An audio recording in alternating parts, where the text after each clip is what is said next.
पलामू समाहरणालय में पलामू जिले के कई बीएड कॉलेज के छात्र छात्राएं अपनी छात्रवृत्ति को लेकर यहां पलामू उपायुक्त से मिले और दर दर की ठोकर भी खा रहे हैं।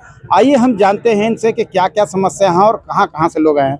सबसे पहले तो ये बताइए कि पलामू जिले में अभी आए हैं आप लोग, क्या क्या समस्या है? विभिन्न बीएड कॉलेज से हैं। जैसे मेरा नाम पवन कुमार हुआ, मैं कुंवर पृथ्वीनाथ सिंह बीएड कॉलेज का छात्र हूँ 2024-26 का, जिसमें 2024-25 की जो छात्रवृत्ति है वो बहुत लंबे समय से जो है वो रुकी हुई है।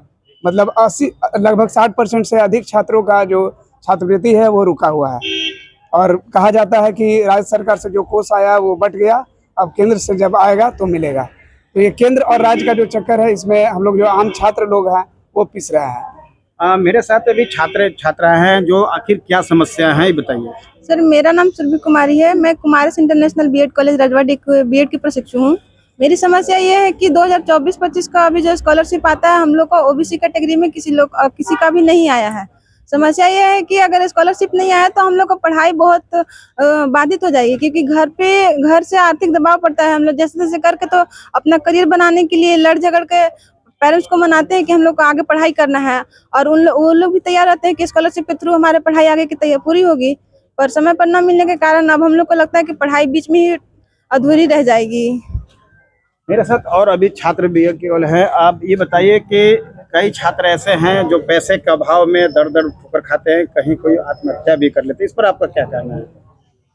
मेरा यही कहना है कि सरकार जो है ये जो सौतेलेपन व्यवहार कर रही है, कुछ एसटी एससी के छात्रों को स्कॉलरशिप का पैसा दे दी, कुछ ओबीसी को भी दे दी, जैसे जेल कॉलेज के छात्र को मिल गया।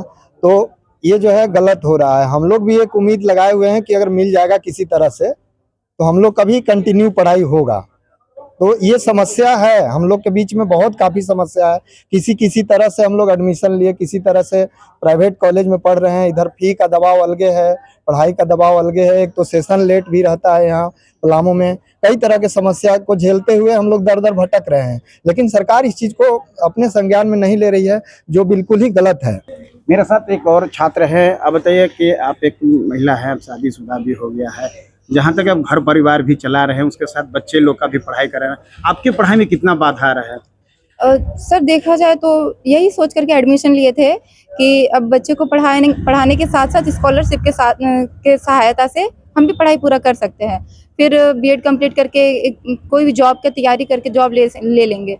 लेकिन एडमिशन लेते ही इस साल का भी स्कॉलरशिप नहीं आया। जैसे तैसे फी तो भर दिए पहले वाला, लेकिन अब लग रहा है कि अब नहीं हो पाएगा, क्योंकि कॉलेज का प्रेशर तो है ही फी भरने का, और स्कॉलरशिप आ नहीं रहा है, तो अब शायद छोड़ना पड़ेगा पढ़ाई। मतलब पढ़ाई की आस से तुम छोड़ देना है? अब नहीं आएगा तो फिर क्या करें, बच्चे को भी पढ़ाना है, घर देखना है, अब नहीं ना मैनेज हो पा रहा है सर, तो छोड़ना पड़ेगा। जैसा कि यहाँ छात्रों का दर्द झलक रहा है कि झारखंड सरकार अगर हम लोग को छात्रवृत्ति नहीं देगी तो हम लोग को घर परिवार चलाना और अपने आप को पढ़ना बड़ा मुश्किल हो जा रहा है। हम झारखंड सरकार के जो मुख्यमंत्री हैं, युवा है, युवाओं को अगर दर्द नहीं समझेंगे तो आखिर ये युवा कहाँ जाएंगे। पलामू से मिरर मीडिया के लिए विनोद सिंह।